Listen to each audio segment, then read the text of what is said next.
very beginning of a jumping position. So starting off here, big thing I look for is I want to make sure I am getting into my toes going down or ankle plantar flexion. So as I start to teach this, I start off having people go from their heels to going up onto their toes, right? Heels to toes.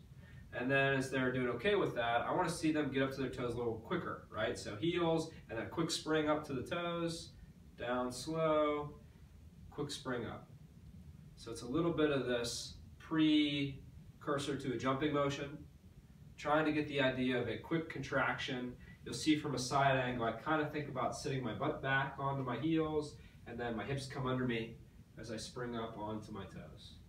Mimicking basically what my body does when I jump. So if this is going well, and this will be the first thing I would have someone do to make sure they look okay, then you start letting them come off the ground a little bit. So it's the same concept of a small hop.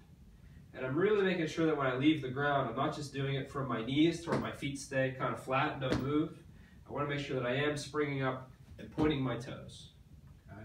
And then in the verse coming down, I land toe to heel to cushion that landing. So heels to toes going up, toes to heels coming back.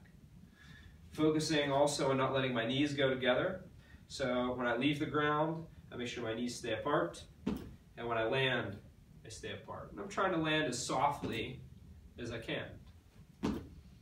And then as someone's getting better at that, the third phase will be to try and just do a little bit more of repetitive.